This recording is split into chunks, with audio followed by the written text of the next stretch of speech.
इस संदेश जो मानव जीवन के लिए जो संस्कार है, संस्कार में भिक्षा वृत्ति रखी गई है। क्योंकि जो भिक्षा होती है, दूसरे के सामने जो झुकना होता है, निवेदन करना होता है, वो कहीं ना कहीं हमारे अहंकार को भी तोड़ता है। जैसे जैसे व्यक्ति समर्थ होता जाता है और उसकी बुद्धि पवित्र नहीं होती, वैसे वैसे व्यक्ति के जीवन के अंदर अहंकार भी बढ़ता जाता है। जब हमें किसी से आवश्यकता पड़ती है, ना चाहते हुए भी हमें उसके सामने झुकना पड़ता है। और जब कई बार हमारे अंदर सामर्थ्य बढ़ जाती है तो वो कहते हैं मुझे किसी की आवश्यकता नहीं है, मैं किसी के आश्रित नहीं हूं। और आज तो यहां तक कह दिया जाता है, पति पत्नी को कह देता और पत्नी पति को कह देती कि मैं तुम्हारे भरोसे मेरा जीवन चल रहा है क्या? तुम कमाते हो तो मैं नहीं कमाती क्या? मैं तुम्हारे आश्रय से जीवित नहीं हूं, मेरे अंदर इतनी सामर्थ्य है, मैं अपने जीवन को जी सकती हूं। और वहीं से जो अहंकार होता है वो परिवारों को तोड़ता है, समाज के अंदर कलेश पैदा करता है। इन संस्कारों में ये चीज भी सिखाई जाती थी कि जो भिक्षा होती है, दूसरे के सामने झुकना होता है, मांगने होता है, वो हमें हमारे जीवन के अंदर विनम्रता पैदा करता है। और विनम्र ही जो लोग होते हैं एक दूसरे का आदर सत्कार कर सकते हैं, सुख से जीवन व्यतीत कर सकते हैं। अब जो ब्रह्मचारी हैं, वो जो आप उपस्थित जन हैं या अभिभावक हैं, उपस्थित बड़े लोग हैं, उनके पास जाएंगे और उनके पास जाकर के जो अपना दंड भी साथ में रखेंगे, दंड एक हाथ में दंड रखेंगे और अपनी जो ये उत्तरीय है, उत्तरीय को जिस प्रकार से झोली होती है इस प्रकार से इसको रखेंगे। जब माताओं बहनों के पास में जाएंगे उस समय वो वहां जाकर के उनके सामने खड़े होकर के विनम्रता से क्या बोलेंगे? भिक्षाम भवते भिक्षाम ददातु। जब माताओं बहनों के सामने जाएंगे तो बोलेंगे भवती भिक्षाम ददातु। क्या बोलेंगे? जोर से बोले। और जब जो पुरुष हैं, सज्जन हैं, उनके सामने जाएंगे तो बोलेंगे भवान भिक्षाम ददातु। क्या बोलेंगे? ठीक है, पुरुषों के सामने, अभिभावकों के जो पुरुष हैं उनके सामने भगवान भिक्षाम ददातु, जो माताएं बहनें उनके सामने बोलेंगे भवती भिक्षाम ददातु।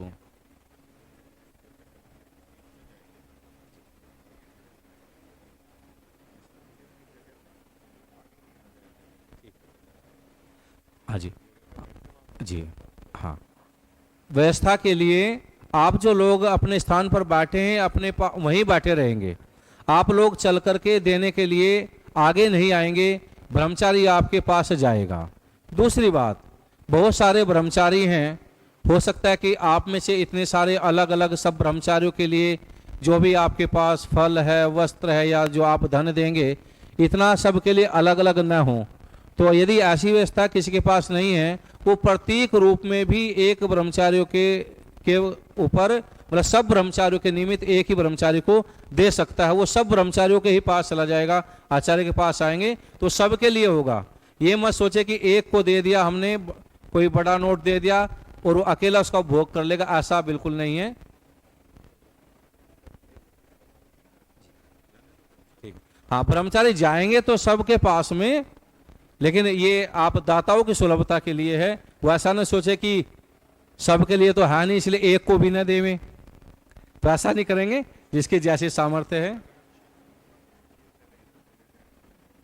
हाँ जी, जी हाँ जी।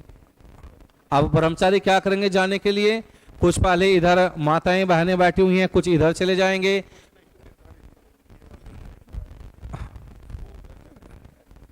जी, जो इधर ब्रह्मचारी बाईं तरफ है, ब्रह्मचारी इंद्र जी के जो ब्रह्मचारी थे, ब्रह्मचारी इंद्र जी के ब्रह्मचारी इधर माताओं की तरफ आएंगे। मध्य के दो कुंड के ब्रह्मचारी हैं, वो उधर माताओं की तरफ जाएंगे। और जो आचार्य युवराज जी और आचार्य अभयदेव जी के जो ब्रह्मचारी हैं, वे सामने जो पुरुष वर्ग है उधर जाएंगे। और फिर जो आगे के ब्रह्मचारी वो आपस में बदल जाएंगे। जाना सबको सबके पास है, बदल करके।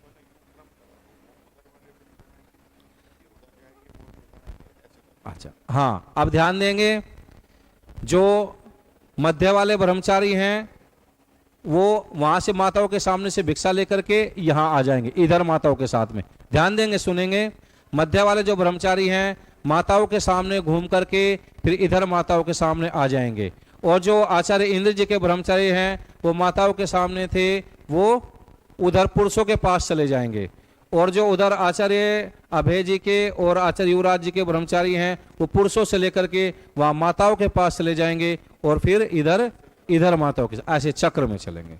चलिए जी आरंभ कीजिए।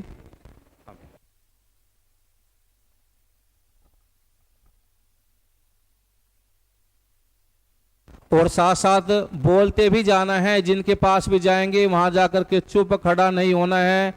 जो पुरुषों के पास जा रहे हैं भगवान भिक्षाम ददातु ऐसा लगातार बोलते रहेंगे। माताओं के जो पास जा रहे हैं भवती भिक्षाम ददातु ऐसा निरंतर बोलते रहेंगे। दूसरे कार्यकर्ता यज कुंड में धुआं आदि न हुए, आयुष जी देखते रहना व्यवस्था। आयुष जी ओमेंद्र जी यज कुंडों की व्यवस्था देखते रहेंगे, धुआं न होने पावे। समिधाएं अब नहीं लगाएंगे, धुआं हो तो केवल घी डालेंगे। ब्रह्मचारी चलते समय ध्यान रखेंगे गद्दियों पर पैर नहीं रखेंगे, बीच का जो खाली स्थान है उनमें पैर रखेंगे। लगातार बोलते जावें भवती भिक्षाम ददातु, भगवान भिक्षाम ददातु ऐसा निरंतर बोलते जावें।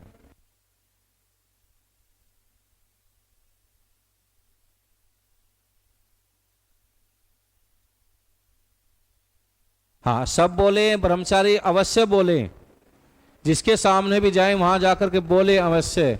पुरुषों के सामने भगवान भिक्षाम ददातु, माताओं बहनों के पास जाकर के बोले भवती भिक्षाम ददातु।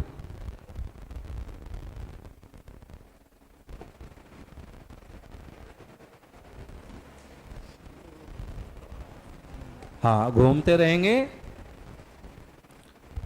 इधर के ब्रह्मचारी उधर पुरुषों के पास जाएंगे, जो मध्य वाले थे वो माताओं के पास से जाकर के इधर माताओं के पास आ जाएंगे। हाँ सतत इधर से, हाँ हाँ ये ब्रह्मचारी इधर मंच की तरफ भी आवे, ब्रह्मचारी मंच की तरफ भी आवे। आचार्य इंद्र जी के ब्रह्मचारी इधर मुनि जी के पास मंच पर भी आवे।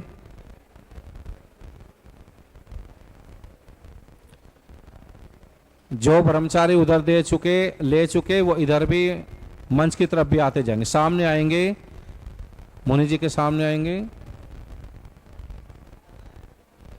हाँ बोलो। हाँ तीर्थराज जी इधर भी आइए।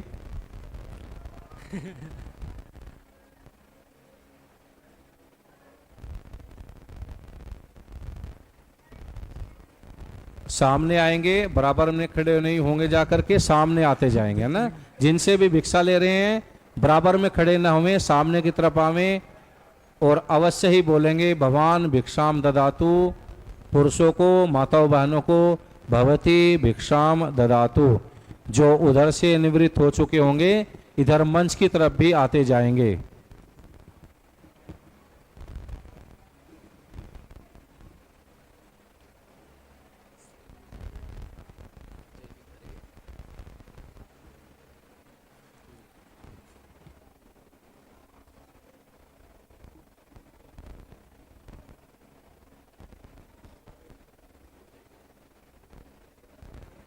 जो इंद्र जी वाले ब्रह्मचारी थे वो घूम करके पूर्व दिशा की तरफ जाएंगे पुरुषों के पास में, और फिर माताओं के पास में होते हुए सामने की तरफ जो पश्चिम दिशा में माताएं हैं उनकी तरफ होते हुए अपने स्थान पर आ जाएंगे।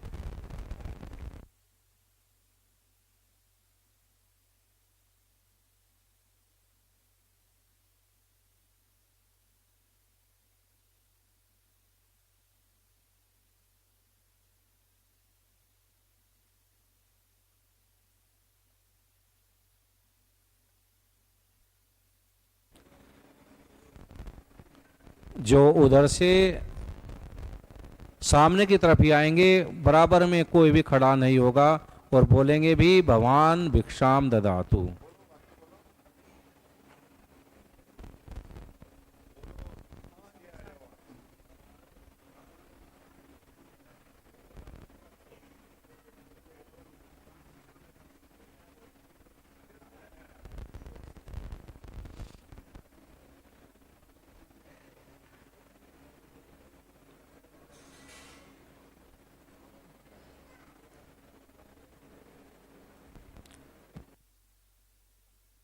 जो उधर से ब्रह्मचारी निवृत्त हो चुके हैं, अरे इधर माताओं के पास न गए हो तो जाते हुए वहां से आए और मंच के सामने भी आवे, मुनि जी के सामने भी आएंगे। और जिनकी हो चुकी होगी वो फिर अपने स्थान पर, अपने यजकुंड पर चले जाएंगे। चलते जाएं, चलते जाएं, इधर माताओं की तरफ होते हुए प्रियांशु जी, और फिर मंच के सामने हम सामने आएंगे। पुनः निवेदन किया जा रहा है ब्रह्मचारी से, जिनसे भी भिक्षा ले रहे उनके सामने खड़े होंगे, बराबर में खड़े ना होंगे, और जाकर के बोलना है माताओं को भवती भिक्षाम ददातु, पुरुषों को भवान भिक्षाम ददातु अवश्य ही बोलें। जिनका उधर से हो चुका होगा बेटे,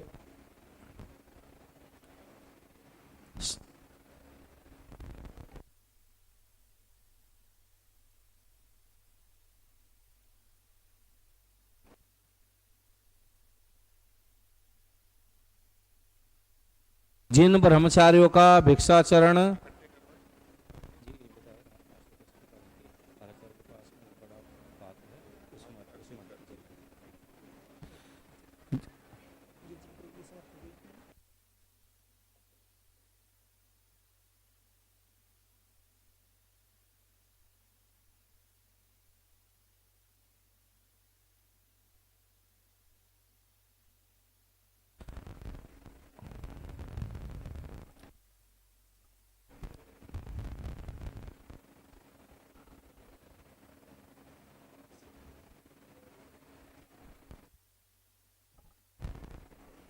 चलते जाइए। जिनका हो चुका होगा वो अपने आचार्य के पास कुंड पर आकर के, आचार्य के पास में बड़ा एक पात्र है, उसमें अपनी जो भिक्षा है उसको अर्पित कर देंगे, उसमें रख देंगे। सब ब्रह्मचारी वहां से निवृत्त होकर के इधर मंच पर मुनि जी के सामने जरूर आएंगे। इधर माताओं की तरफ न हुए तो जिसका न हो वहां से आते हुए मंच के सामने जरूर आएंगे। अभिषेक जी मंच यहां आ गए, ध्यान सुन, मंच के सामने जरूर आएंगे सभी ब्रह्मचारी। कार्यकर्ता और आचार्य भी निर्देश करते रहे, वहां से ध्यान से नहीं सुन पा रहे ब्रह्मचारी। यहाँ मंच के सामने, उधर माताओं की तरफ से जो न गया हो तो जाकर के यहाँ मंच के सामने जरूर आवे।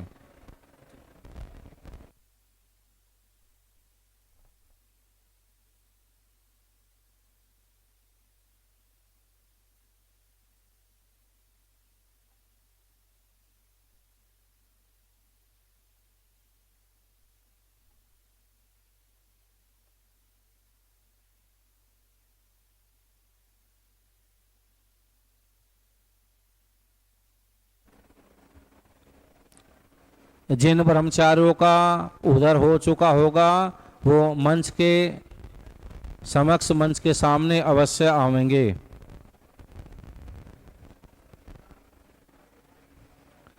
और साथ साथ बोलना भी है भवान भिक्षाम ददातु, भवती भिक्षाम ददातु, चुप नहीं रहना है, बोलेंगे अवश्य।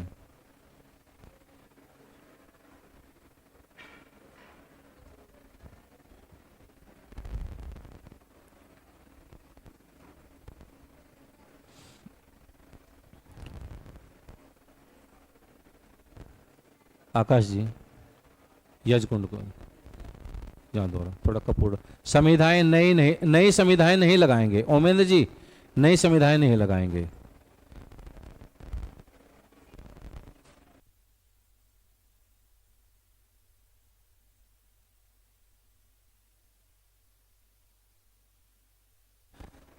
अब जो कार्यकर्ता लोग हैं वो यज कुंडों को उठा करके बाहर या तो नीचे सामने की तरफ रखवा देंगे जिससे कि धुआं न होवे, नीचे उतरवा देंगे। जो बैठे हुए ब्रह्मचारी हैं मोहित जी आदि यज कुंडों को उठवाने की प्रक्रिया करें। जो भी ब्रह्मचारी बैठे हैं जिनकी भिक्षावृत्ति हो चुकी है वो अपने अपने आचार्य के पास जाकर के इस भिक्षा को समर्पित करें।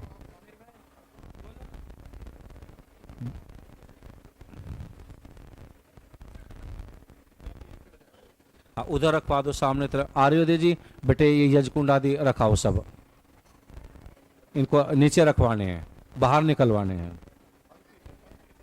हाँ, क्रम से आएंगे, मुनि जी के पास भी पंक्ति से क्रम से आएंगे, और जब हो चुका तो अपने आचार्य के पास यजकुंड पर चले जाएंगे।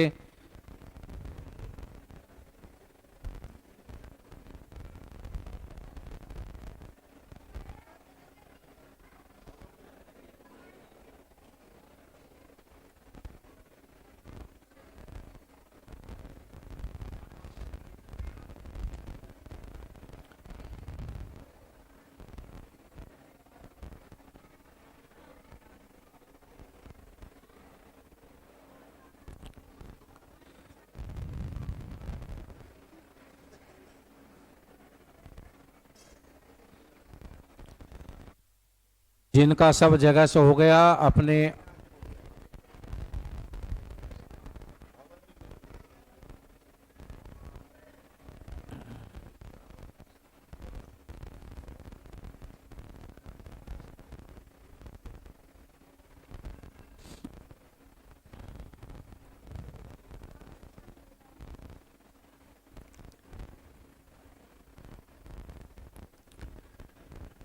जिनका हो चुका है वो अपने आचार्य के समक्ष कुंड पर जाकर के भिक्षा को पात्र में रख देवेंगे।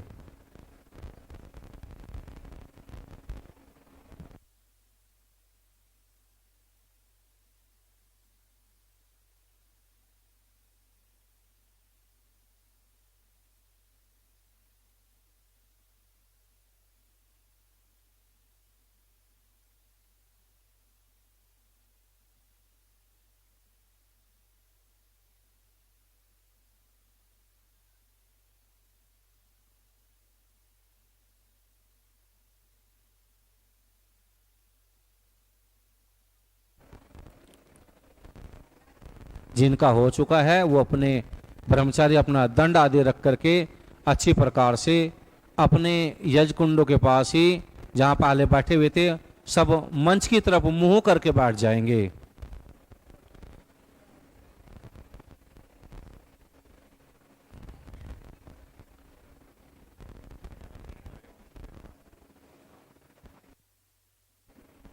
जो ब्रह्मचारी जिनका भिक्षाचरण हो चुका है वो अपनी भिक्षा को आचार्य के सामने रख करके और अपने यज कुंडों के पास में आज अपने आचार्य के पास में ही मंच की तरफ मुंह करके बैठ जाएंगे।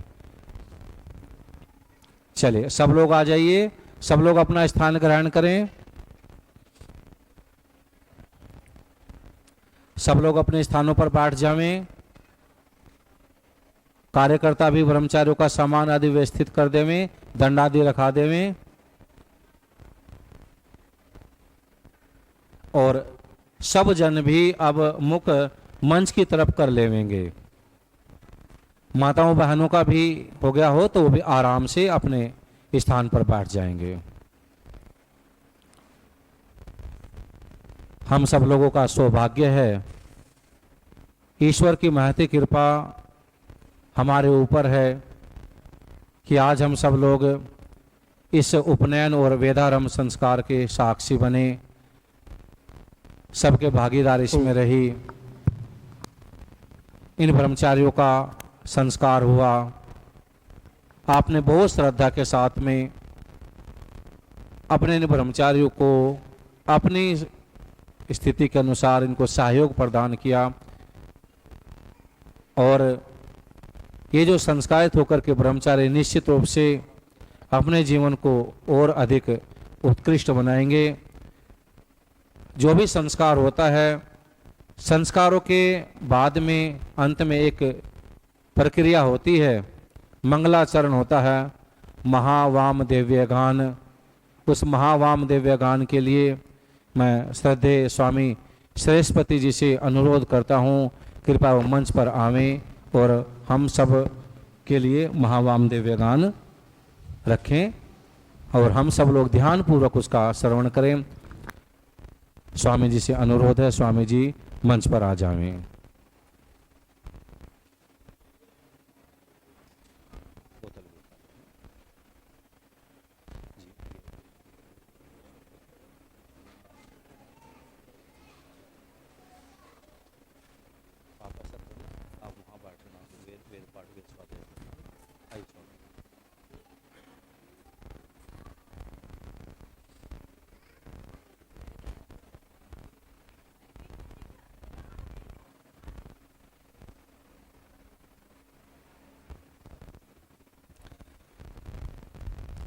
सब लोग, सब ब्रह्मचारी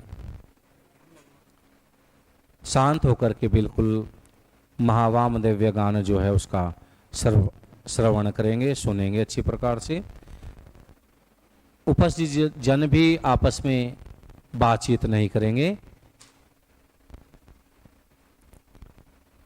पवित्र जी, सब लोग शांत बैठेंगे।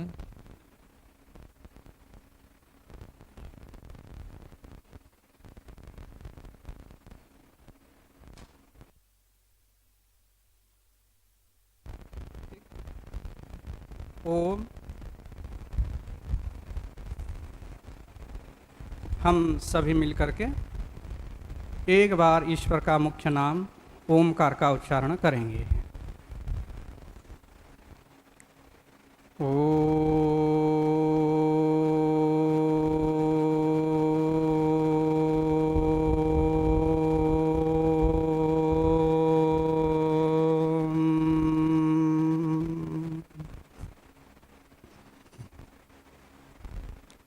अथ महावामदिव्यम्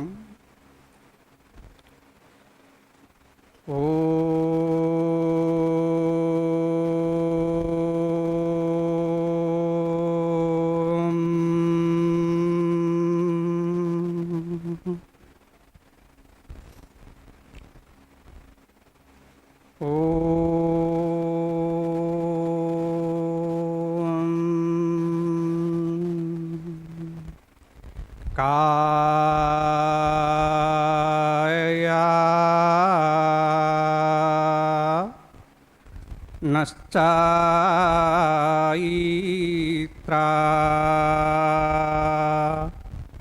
आभूवात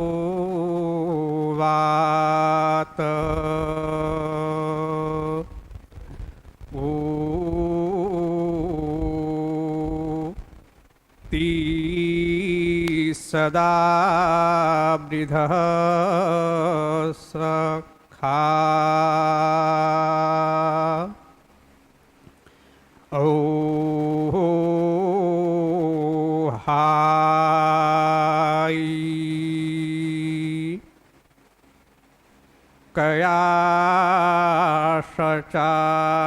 कयाशचाई स्थ्यो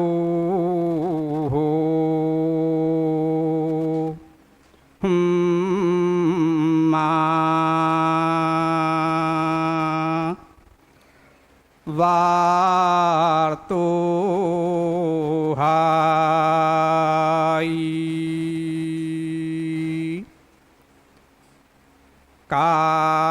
कास्त्वा सत्यो मादानां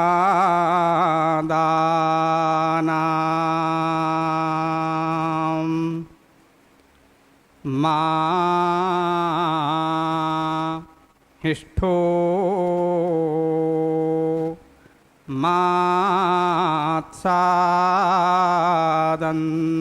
मात्सादन्धः सा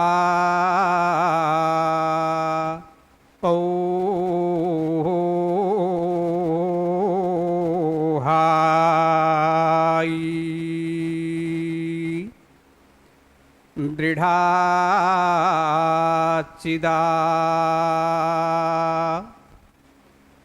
रूजो हो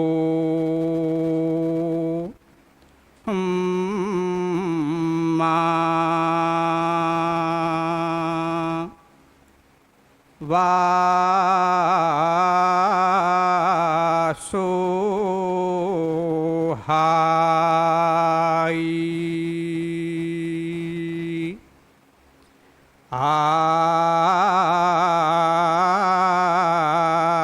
आभी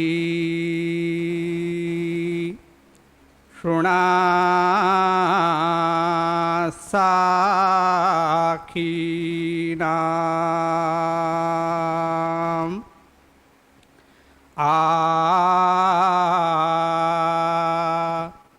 विता जरायित्री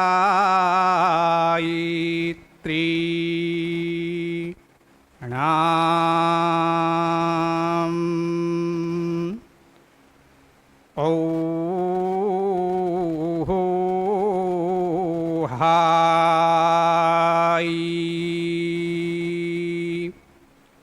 शतां भवा सियो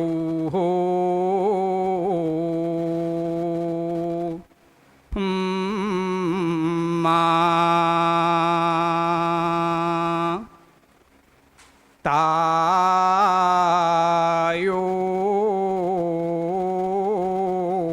हाई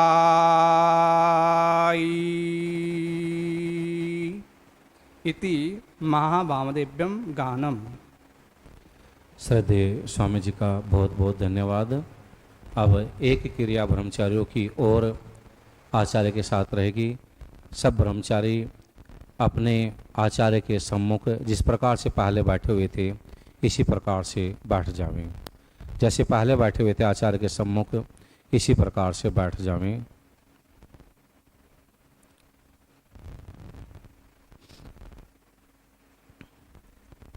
ब्रह्मचारी अपना गोत्र बता करके अपने आचार्य को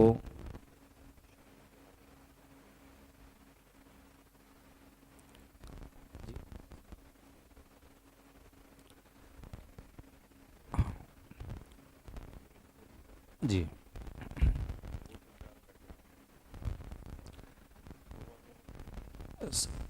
आचार्य पूर्वाभिमुख बैठ जाएंगे। ब्रह्मचारी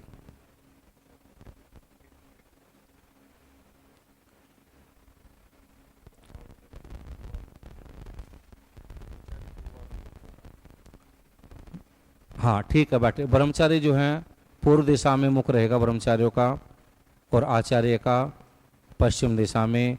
श्रद्धेय स्वामी जी से सत्येंद्र जी से अनुरोध है कि स्वामी जी इधर आ जाएं और स्वामी सरस्वती जी भी। ब्रह्मचारियों का मुख पूर्व दिशा में रहेगा।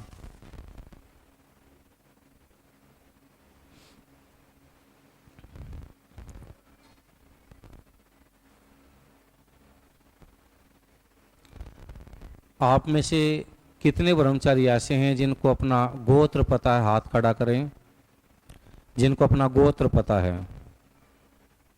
अब आचार्य को अभिवादन करना है, नमस्ते करनी है। जिनको अपना गोत्र पता है वो तो अपना गोत्र बोलेंगे और जिनको अपना गोत्र नहीं पता वो अपने गोत्र के रूप में कश्यप गोत्र बोलेंगे। किस प्रकार से बोलना, मैं एक एक पद बोलता जाऊंगा। जब मैं बोलूँगा कि कश्यप गोत्र, तो जिसको अपना पता है वो कश्यप की जगह अपना ही गोत्र बोलेंगे और जिसको नहीं पता वो बोलेंगे कश्यप गोत्र उत्पन्न है अहम भो भवंतम अभिवादये। ठीक है, कश्यप की जगह जिसको अपना गोत्र पता है वो अपना गोत्र बोलेगा। आगे की जो क्रिया है, पद है, वो जैसा मैं बोलता जाऊंगा वैसा ही बोलेंगे। सब ब्रह्मचारी बोलेंगे कि कश्यप गोत्र उत्पन्न है अहम भो भवंतम अभिवादये। सब ब्रह्मचारियों ने बोला कि मैं अपने इस गोत्र में उत्पन्न मैं होकर के मैं आपका अभिवादन करता हूँ, नमस्कार करता हूँ, क्योंकि आपने मुझे कृतार्थ किया, अपने आचार्य के प्रति अभिवादन नमस्ते किया। अब आचार्य बोलेंगे, उनको आशीर्वाद रूप में बोलेंगे आयुष्मान विद्यावान भव सौम्य, अर्थात हे बालक आप जीवन में दीर्घ आयु को प्राप्त करो, विद्या को प्राप्त करो, अपने जीवन का कल्याण होवे। अब सब अपना मुख मंच की तरफ कर लेवेंगे।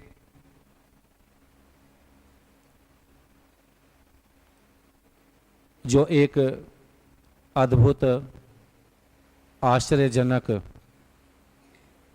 और मंच की ओर से एक ही जो सुंदर कार्यक्रम, हर्ष उल्लास उत्पन्न करने वाला जो संस्कार का कार्यक्रम हुआ, जिनकी छत्र छाया में आज हम सब लोग यहाँ पर उपस्थित हैं, जिनका आशीर्वाद सतत हम सब लोगों के ऊपर है, इस वानप्रस्थ साधक आश्रम के जो अध्यक्ष प्रमुख श्रद्धेय मुनि सत्यजीत जी, जिनकी छत्र छाया में ये संपूर्ण गतिविधि गुरुकुल आश्रम प्रचार प्रसार एक संपूर्ण भारतवर्ष में इस प्रकार से चलने वाला अन्य कोई गुरुकुल नहीं है जहाँ पर इस प्रकार से चारों वेदों का कंठस्थीकरण सस्वर और बिना परीक्षा पद्धति के इतने जो ब्रह्मचारी हैं और इतनी सुख सुविधाओं पूर्वक आपने सब यहाँ की व्यवस्थाएं देखी होंगी। इसमें के जो मूल में है श्रद्धेय स्वामी सत्यपति जी की परंपरा का जो वहन करने वाले, जिनका वरद हस्त हम सब लोगों के ऊपर हैं, ऐसे श्रद्धेय मुनि जी हमारे मध्य उपस्थित हैं। मैं इस आज संस्कार के अवसर पर श्रद्धेय मुनि जी से निवेदन करता हूँ कि अपने आशीर्वाद से हम सब लोगों को कृतार्थ करें। श्रद्धेय मुनि जी। ओ ओ ओ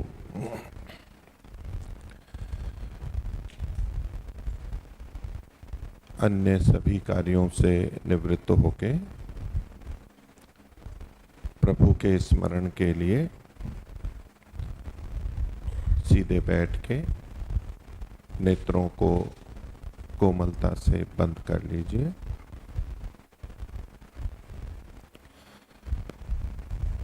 अंतर्मुखी होते हुए अपने अंदर भी विराजमान परम पिता परमात्मा के साथ निकटता और आत्मीयता का भाव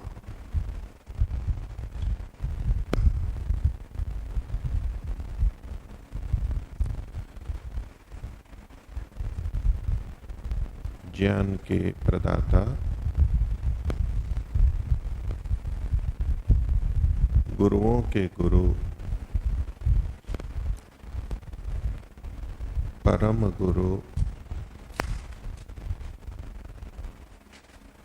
परम आचार्य सर्वज्ञ परमेश्वर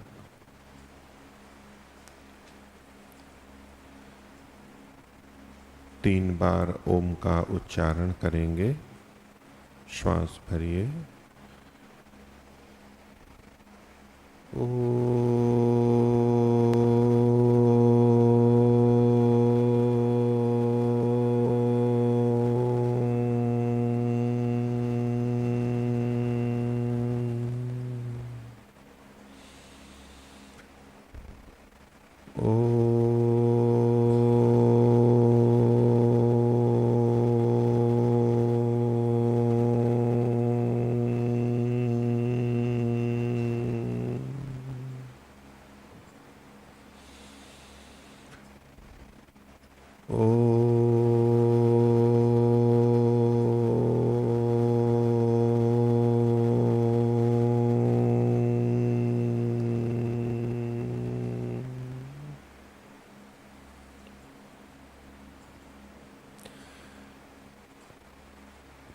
अंदर मन में प्रभु के साथ अपने को जोड़े रखते हुए धीरे से नेत्रों को खोल लीजिए।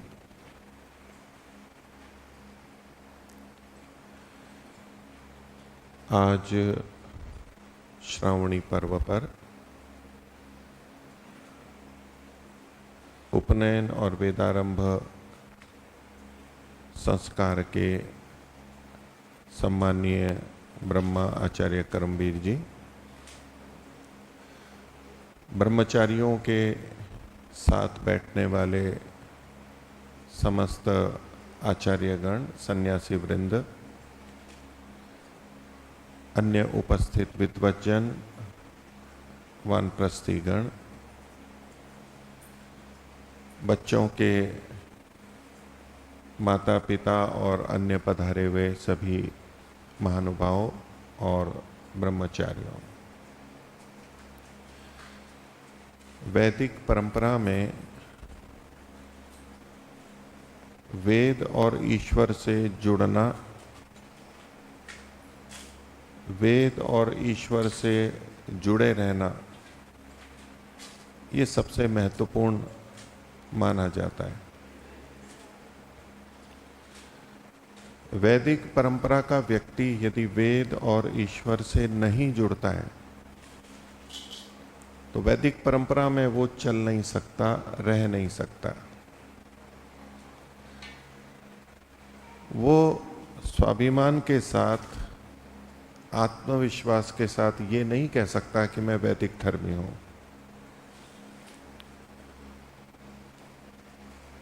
वैदिक परंपरा के इस महत्वपूर्ण, सबसे महत्वपूर्ण पर्व पर, श्रावणी पर्व पर, जो हम स्वाध्याय और वेद के माध्यम से ईश्वर से जुड़ते हैं, उस अवसर पर मैं समस्त आर्य वैदिक धर्मी महानुभावों को हार्दिक शुभकामना और मंगल कामना करता हूं। और इस अवसर पर ज्ञान और वेद से जुड़ने वाले दो संस्कार, उपनयन और वेदारंभ भी हुए। उन सब ब्रह्मचारियों को, बच्चों को, बड़ों को इस संस्कार के लिए, इस संस्कार के अनुसार अपने जीवन को आगे चलाने के लिए बहुत बहुत शुभकामना और मंगल कामना करता हूं। हम सबके लिए ये बहुत ही सुखद और प्रसन्नता की बात है, संतोष की बात है कि हम उस परंपरा के भागी हैं, उस परंपरा से जुड़े हैं जो सीधे परमात्मा और वेद से जुड़ी हुई है। हम अपने समस्त ऋषियों, पूर्वजों, महर्षियों, महापुरुषों, पूर्व वैदिक धर्मियों के कृतज्ञ हैं कि आज इतने लंबे काल के बाद भी, सृष्टि के आरंभ से अभी तक, इस लंबी परंपरा में इतने बाद में हम यहाँ उपस्थित हैं, लेकिन फिर भी हम इस पर्व को, वेद और ईश्वर से जोड़ने वाले पर्व को, ज्ञान के पर्व को मना पा रहे हैं और इससे जुड़े हुए हैं। बहुत ही लंबी परंपरा, सबसे प्राचीन परंपरा, सबसे महत्वपूर्ण परंपरा, सबसे अधिक उपयोगी परंपरा हमारे को प्राप्त है। ये दोनों संस्कार मानव के लिए, मानव मात्र के लिए सबसे अधिक महत्वपूर्ण है। सब संस्कारों का अपना अपना महत्व है, किंतु ज्ञान का चूंकि सर्वाधिक महत्व है, इसलिए ये दोनों संस्कार सबसे अधिक महत्वपूर्ण है। और ये संस्कार उस समय में होते हैं जब एक किशोर या किशोरी, एक बालक सबसे अधिक संस्कारों को और ज्ञान को ग्रहण करने की स्थिति में होता है। इससे पूर्व के संस्कारों में बच्चा इतना ग्रहण नहीं कर सकता, गर्भावस्था में इतना ग्रहण नहीं कर सकता, इतना संस्कारित नहीं हो सकता। और गृहस्थ, वानप्रस्थ और सन्यास उस समय भी इतना ग्रहणशील नहीं होता जितना कि इस समय में होता है।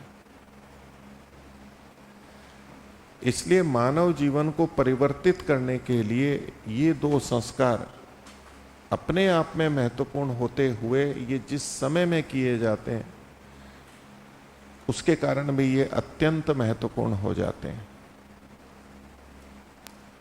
और इस संस्कार से संबंधित बहुत सारी प्रक्रियाएं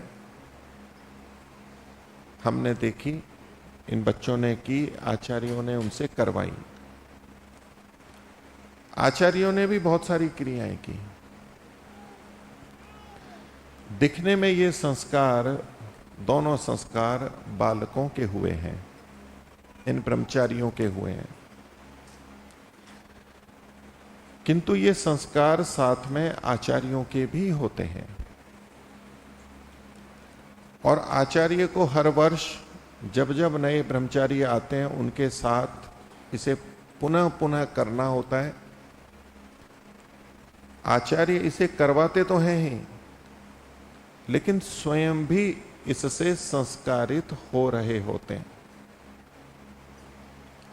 क्योंकि कुछ क्रियाएं, कुछ मंत्र महर्षि दयानंद ने इन दोनों संस्कारों में ऐसे दिए हैं कि जो उभय पक्ष के हैं। आचार्य भी कुछ बोल करके बच्चे को संस्कारित करता है, वचनबद्ध करता है, प्रेरित करता है, और ब्रह्मचारी भी कुछ बोल करके आचार्य से निवेदन करता है, अपनी कामना करता है, रखता है, अपेक्षा रखता है। जिस प्रकार से विवाह संस्कार, पाणी ग्रहण दो का होता है, दोनों एक दूसरे के प्रति वचनबद्ध होते हैं, प्रतिज्ञा करते हैं, एक दूसरे को स्वीकार करते हैं। उसी प्रकार से यहां भी इन दोनों संस्कारों में आचार्य ब्रह्मचारी को स्वीकार करता है और ब्रह्मचारी आचार्य को स्वीकार करता है, और दोनों को वचनबद्ध करवाया गया है। एक तरफा ब्रह्मचारियों को उपदेश निर्देश नहीं है, उनके लिए तो है ही बहुत कुछ, लेकिन आचार्य भी यहां पर बंधता है। इसलिए दिखने में ये संस्कार एक तरफा बच्चों के लिए होते हुए भी ये आचार्यों के लिए भी है। और एक मंत्र इन दोनों संस्कारों में बोला जाता है, थोड़ा सा अंतर है, और भी कई मंत्र बोले जाते हैं, और वो मंत्र विवाह संस्कार में भी बोला जाता है, वहां भी दो जने हैं।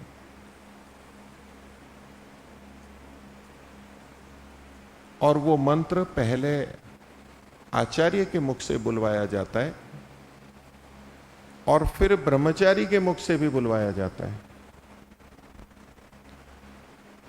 मंत्र के वाक्य बड़े सरल हैं, समझ में आने वाले हैं और बहुत ही महत्वपूर्ण भी हैं। आचार्य के मुख से कहलवाया गया, मम व्रते ते हृदयम दधामि। मेरे व्रत में, मेरे व्रत के अनुकूल तेरे हृदय को मैं रखता हूं। मेरा व्रत है, आचार्य बोलता है, उस व्रत में तेरे हृदय को रख रहा हूं मैं, अर्थात तेरे हृदय को भी उसके अनुरूप कर रहा हूं। और तेरा चित्त मेरे चित्त के अनुरूप हो जाए, तेरा मन, तेरा विचार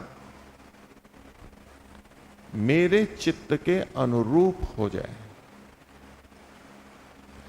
हृदय और चित्त ये दोनों हमारे अंतःकरण है, अंदर के अवयव हैं, प्रतीकात्मक है।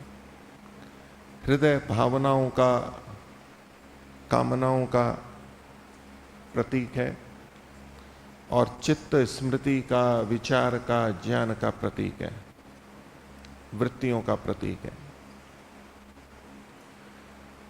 आचार्य एक आवश्यक बात ब्रह्मचारियों से, शिष्यों से कह रहा है कि तेरा हृदय मेरे व्रत के अनुकूल हो, तो ये ब्रह्मचर्य व्रत चलेगा, ये विद्या अध्ययन आदि चलेगा। जिस उद्देश्य से दोनों संस्कार किए गए वो तब चलेगा जब तेरा हृदय मेरे व्रत के अनुकूल हो। तो अपने हृदय को, भावनाओं को मेरे व्रत के अनुकूल कर, और तेरा चित्त, तेरे विचार मेरे विचारों के अनुकूल रहे, प्रतिकूल ना हो। और ऐसा करने का उपाय क्या है, ये कैसे होंगे, कैसे आचार्य के व्रत का ब्रह्मचारी को पता लगेगा और ब्रह्मचारी अपने हृदय को आचार्य के व्रत के अनुकूल करेगा। ब्रह्मचारी को आचार्य के चित्त का कैसे पता लगेगा कि वो अपने चित्त को आचार्य के चित्त के अनुकूल करे। तो उसके लिए उपाय अगली पंक्ति में कहा, मम वाचम एक मना जुषस्व, मेरी वाणी को, मेरी बात को एक मन होकर के, एकाग्र होकर के प्रीति से सुन, प्रीति से सेवन कर। ये आधारशिला है, ये आधार है। ये कि ये बात विवाह प्रकरण में भी पति के द्वारा भी कही जाती है और पत्नी के द्वारा भी कही जाती है। यदि शिष्य आचार्य की बात को एक मन से नहीं सुन रहा है, एकाग्र होकर नहीं सुन रहा है, और एकाग्रता के साथ साथ प्रियता से नहीं सुन रहा है, प्रेम से नहीं सुन रहा है, तो एक चित्त और एक हृदय नहीं हो सकते। आचार्य सामने खड़ा है, ब्रह्मचारी को कुछ कह रहे हैं, वो सुन रहे हैं, अब इधर उधर जा नहीं सकते, सुनना तो पड़ेगा, लेकिन प्रीति से नहीं सुन रहा है, अप्रीति से सुन रहा है, अरुचि से, उपेक्षा से सुन रहा है। तो ये दो हृदय एक नहीं हो सकते और दो चित्त एक भी नहीं हो सकते। देखा, मम वाचम एक मना जुषस्व। और जब आचार्य ने ये कह दिया, उसके बाद शिष्य भी कह रहा है कि मेरे व्रत के अनुरूप आपका हृदय हो जाए और मेरे चित्त के अनुरूप आपका चित्त हो जाए। इस संसार में हम सभी यही कामना करते हैं, दोनों के हृदय एक हो, तो मेरा हृदय आपके जैसा हो जाए और आपका हृदय मेरे जैसा हो जाए, मेरे विचार आपके जैसे हो जाए, आपका विचार मेरे जैसा हो जाए। और जहां जहां इसमें भेद होता है, दो हृदय यदि भिन्न होने लगे, समान नहीं हो पा रहे, दो चित्त, दो विचार समान नहीं हो पा रहे हैं, तो उसमें मूल कारण होगा कि वो एक दूसरे की बात को एक मन से और प्रीति से नहीं सुन रहे होंगे। ये कारण भी है कि कैसे विभेद हो जाते हैं। और अगर विभेद है तो पहला लक्षण यही परिलक्षित होता है कि हम दूसरे की बात को एकाग्रता से नहीं सुनते, प्रीति से नहीं सुनते, अथवा सुनते नहीं है और सुनना बंद कर देते हैं।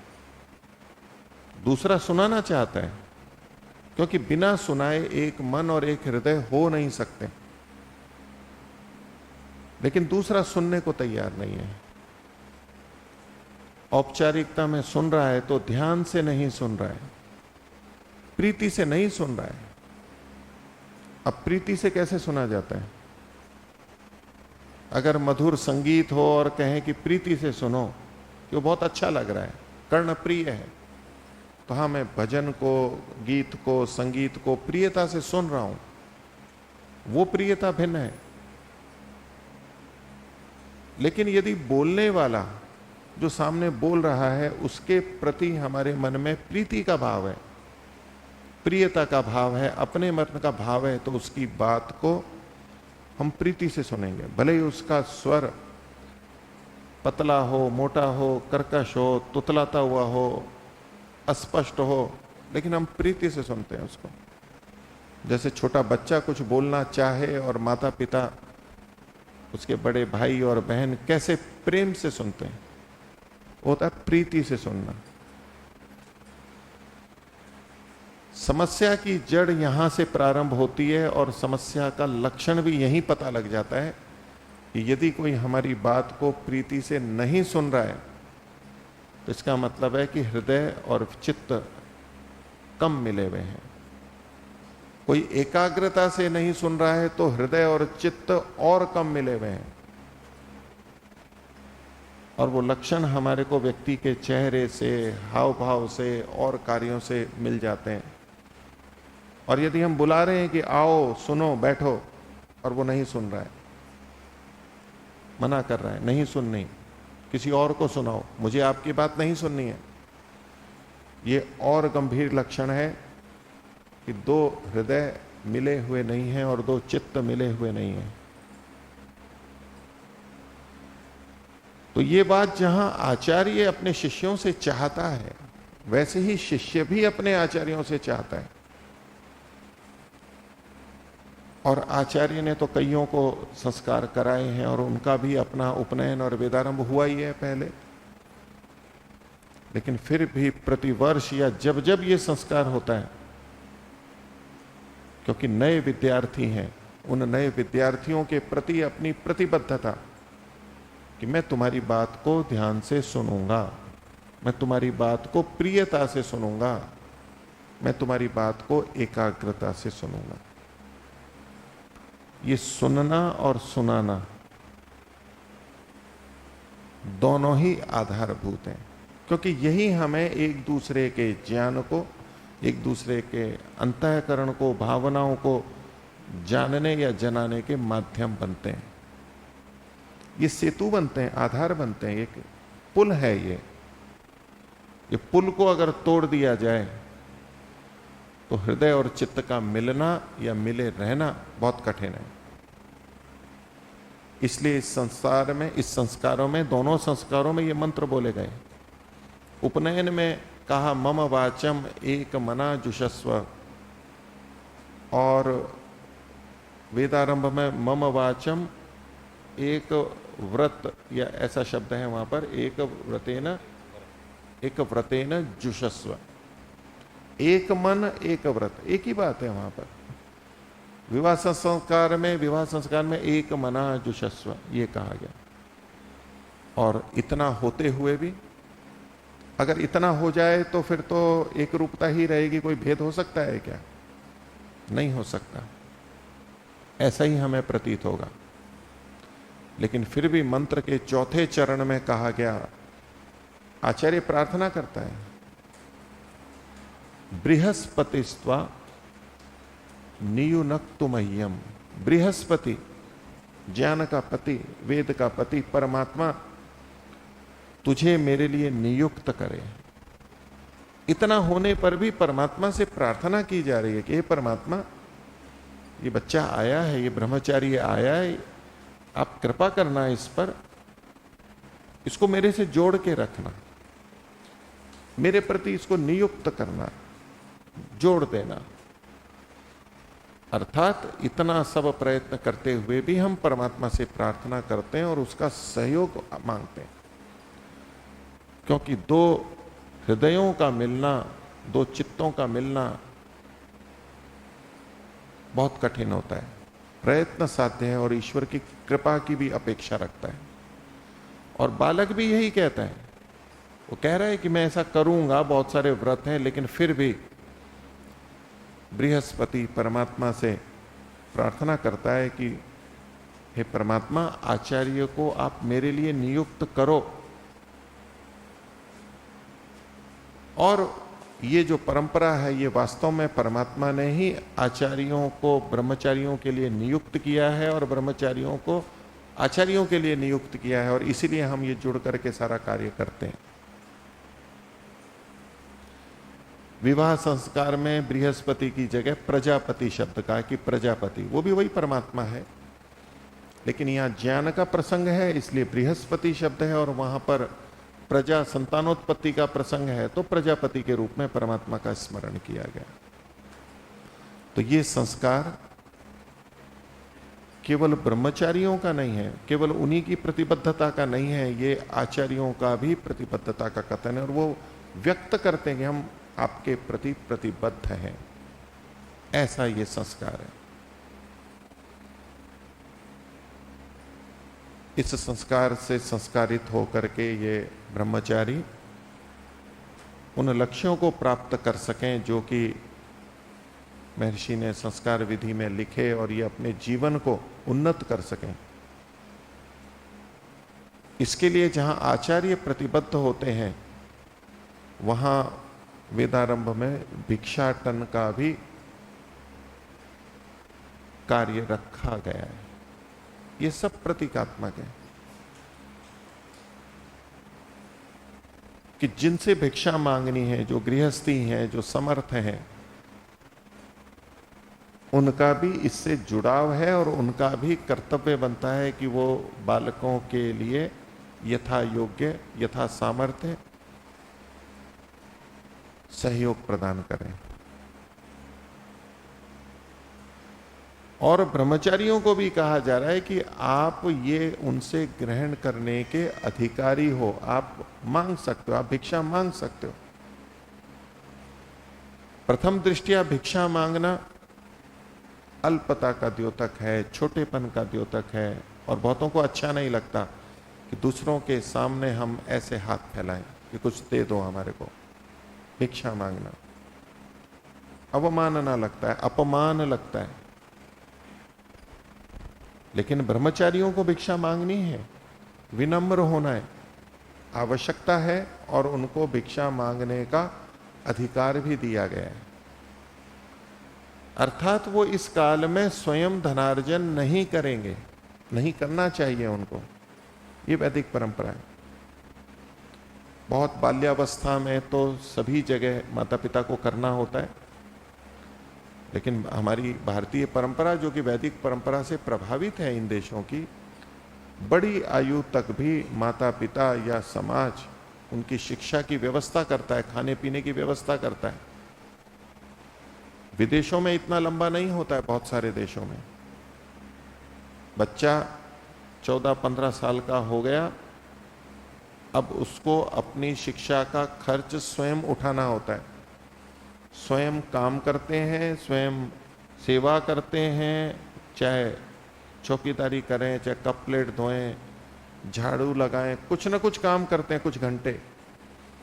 धन खुद एकत्रित करते हैं, शिक्षा का खर्च करते हैं, अपना खान पान का खर्च करते हैं, या सरकार की व्यवस्था होती है। माता पिता का दायित्व नहीं, उनको स्वयं करना होता है। लेकिन भारतीय परंपरा में जो हम बड़ी अवस्था तक माता पिता ही उनको करते जाते हैं, सहयोग देते जाते हैं, वो इन संस्कारों के कारण से।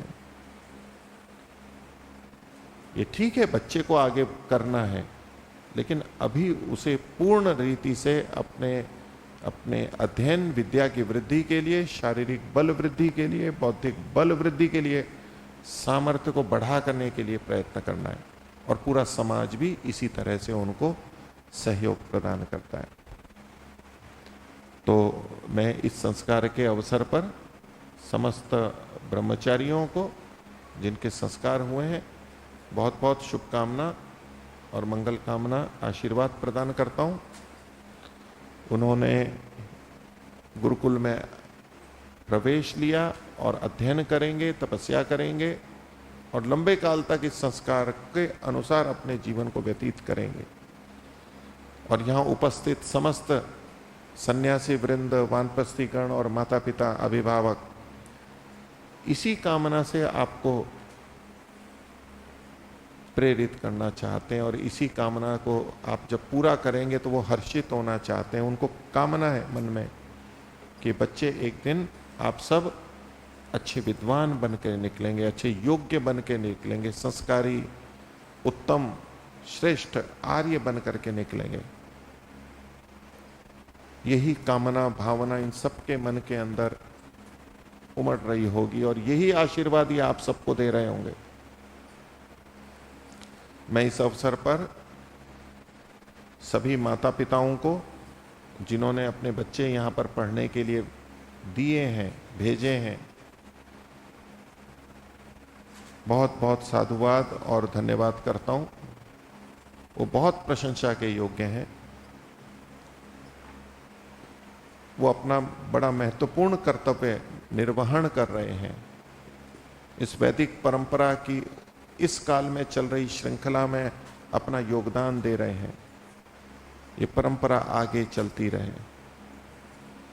आज के समय में या युग में, परिस्थिति में अपने बच्चों को ऐसे गुरुकुलों के लिए देना, भेजना बहुत बड़ी बात है। हम सभी आचार्यगण और आश्रम के सभी अधिकारीगण, आप सभी माता पिताओं का, परिजनों का, जो भी आप रिश्तेदार या आए हैं इन बच्चों के, हम आपका हृदय से बहुत सम्मान करते हैं और अब आपको भी बहुत शुभकामनाएं देते हैं।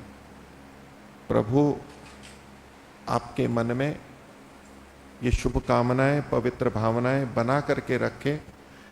आप इसको बनाए रखें और इसको औरों को भी दें, औरों तक पहुंचाएं, दिए से दिया जलाएं। आपके अंदर ये ज्योति, वेद की तड़प, संस्कृति, भारतीय सभ्यता को बचाए रखने की तड़प बनी रहे। आपके द्वारा बच्चों को यहाँ भेजना, जो त्याग किया गया है, वो बहुत महत्वपूर्ण है। हम आप सबका बहुत बहुत अभिनंदन करते हैं। इस अवसर पर इस संस्कार के और यज्ञ के ब्रह्मा सम्मानीय आचार्य करमवीर जी का भी मैं धन्यवाद करता हूँ। उन्होंने बड़ी कुशलता से और मेहनत से, व्यवस्था से इस संस्कार को पूर्ण कराया। संस्कार के में ब्रह्मचारियों के साथ बैठे हुए हमारे आदरणीय आचार्यगण, उन सबका भी मैं बहुत धन्यवाद करता हूँ। उन्होंने इस संस्कार को, दोनों संस्कारों को करने में अपना महत्वपूर्ण योगदान दिया। और अन्य भी जो आचार्यगण हैं, सबने इस पूरी व्यवस्था को किया। इसकी सज्जा अनेक दिनों, अनेक सप्ताहों पहले से चल रही थी, विचार चल रहा था और उसको एक शुद्ध अच्छे रूप में उन्होंने व्यवस्थित परिणत किया। और इस समस्त कार्य में गुरुकुल के जो अन्य ब्रह्मचारी और ये ब्रह्मचारी भी, इन्होंने भी सहयोग किया। और बाकी जो अन्य ब्रह्मचारी हैं जिनके ये संस्कार पहले हो चुके, उन्होंने भी इस व्यवस्था में बहुत योगदान दिया और उन सबके सहयोग से ये कार्य अच्छे से संपन्न हुआ। मैं परमपिता परमात्मा को भी बहुत धन्यवाद करता हुआ, हम सबकी ओर से कृतज्ञता प्रकट करता हुआ, और आप सभी आगंतुक महानुभावों का, आपकी उपस्थिति भी हमारे लिए प्रेरणाप्रद है, उत्साहवर्धक है। और जो आपने ब्रह्मचारियों को प्रोत्साहन दिया, उस सब के लिए भी सभी का धन्यवाद करता हूँ। आश्रम के समस्त कर्मचारियों का भी मैं धन्यवाद करता हूँ कि उन सब के सहयोग से, हम सब के सहयोग से ये कार्य हो सका। सभी के लिए बहुत बहुत शुभकामनाएं।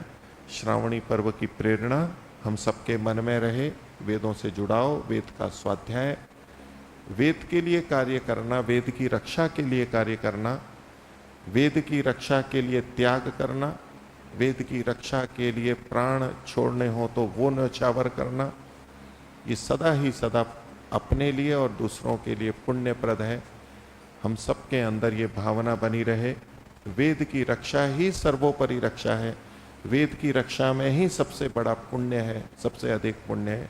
सबके लिए इस श्रावणी पर्व पर बहुत बहुत शुभकामनाएं, मंगल कामनाएं।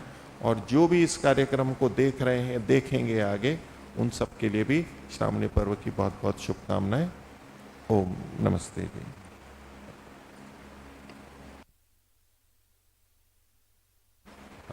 वस्वसोमधारय देवेषु रत्नधा असि। ॐ आकलहेषु धावति श्येनो वर्म विगाहते अभिद्रोणाकनिक्रदत्। ॐ परिप्रसोमते रसोऽसर्जिकलशे सुतः श्येनो न तक्तो अर्षति। ॐ पवस्व सोममन्दयन्निन्द्राय मधुमत्तमः। ॐ अश्रीग्रन्देववीतये वाजयन्तो रथा इव ॐ ते सुतासो मदिन्तमाः शुक्रावायुमक्षृक्षत ॐ ग्रावणातुन्नो अभिष्टुतः पवित्रं सोमगच्छसि दधस्तोत्रे सुवीर्यम् ॐ एष तुन्नो अभिष्टुतः पवित्रमतिगाहते रक्षोहावारमव्ययम् इति वेदपाठः।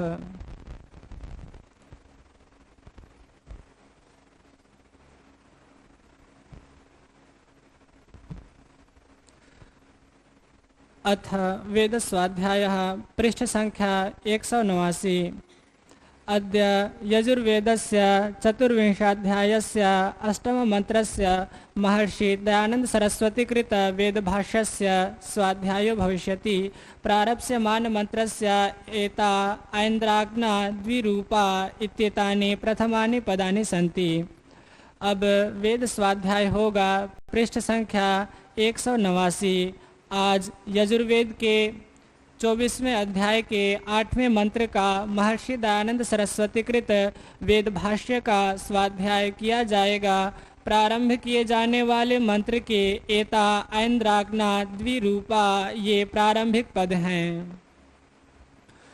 ओम एता ऐन्द्राग्ना द्विरूपा अग्नि सोमी या वामना अनड्वाह आग्ना वैष्णवा वशा मैत्रा वरुण योन्यत एन्यो मैत्र्यः।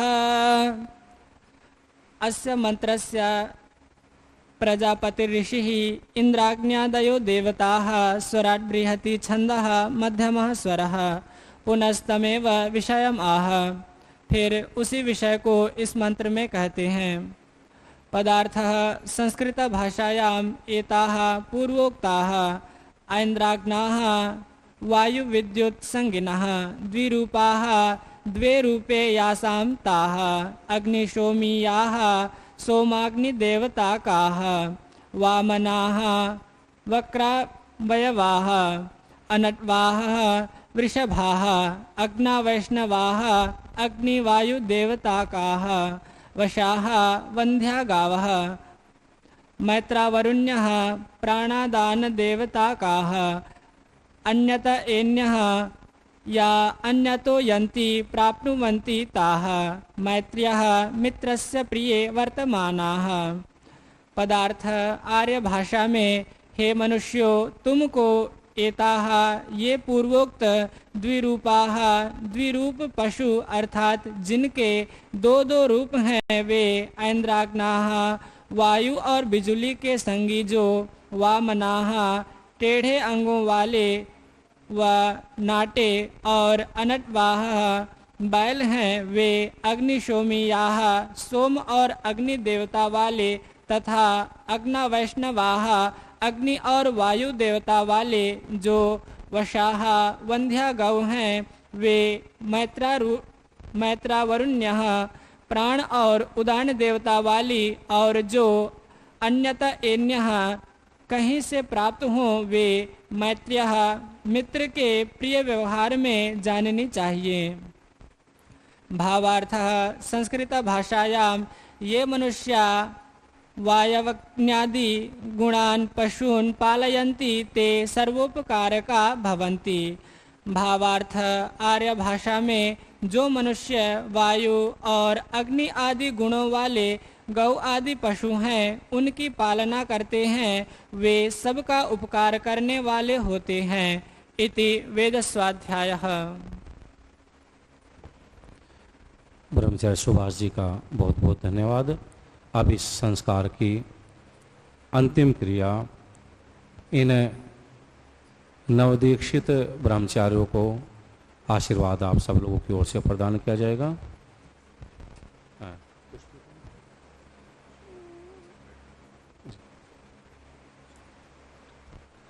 तो मैं कार्यकर्ताओं से निवेदन करता हूं कि आशीर्वाद के लिए सबके पास तक पुष्प पहुंचाएं और जो वानप्रस्थी सन्यासी हैं, बड़े बुजुर्ग हैं, वे आशीर्वाद के लिए आगे आ जाएंगे। दो हमारे संस्कार हुए, उपनयन और वेदारंभ, तो दोनों में आशीर्वाद की प्रक्रिया है। हम दोनों मंत्रों से आशीर्वाद देंगे।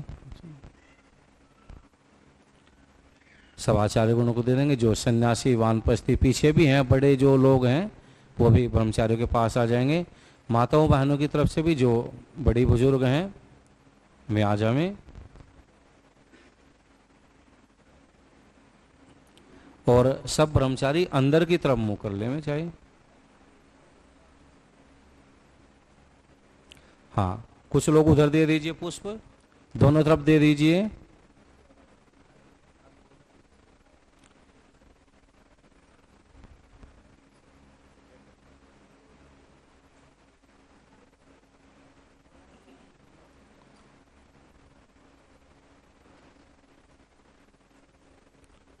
हाँ, या तो सारे ब्रह्मचारी पास ही बैठ जाओ एक जगह ही। थोड़े ये बीच में से बर्तन आदि हटा दीजिए, थोड़ा थाली आदि हटा दीजिए। कार्यकर्ता लोग थाली आदि हटा देवें, सब ब्रह्मचारी एक जगह बैठ जाएं।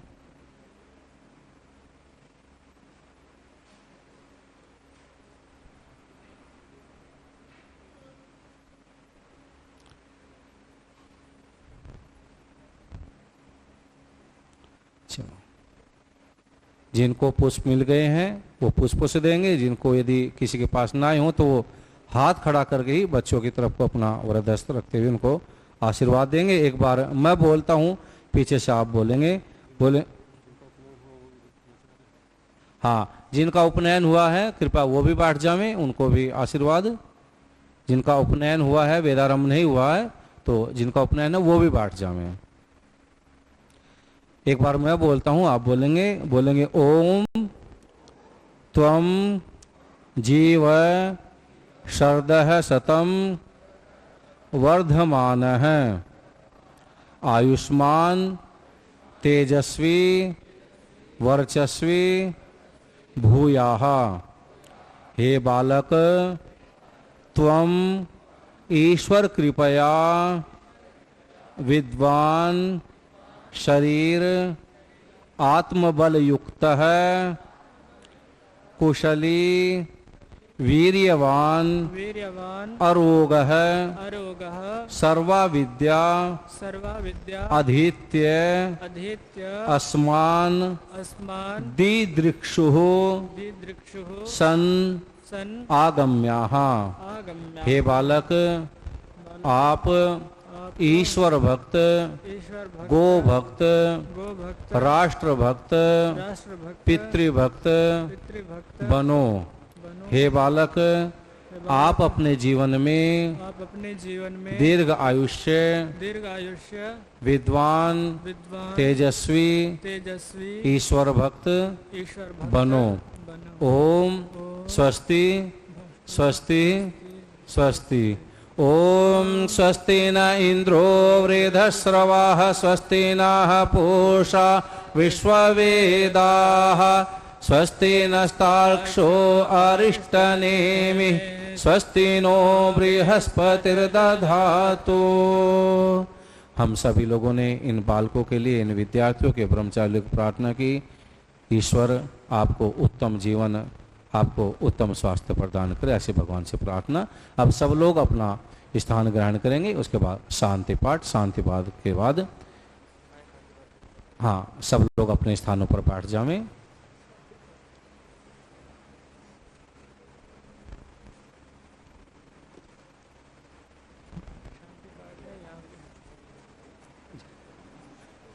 जी हाँ जी।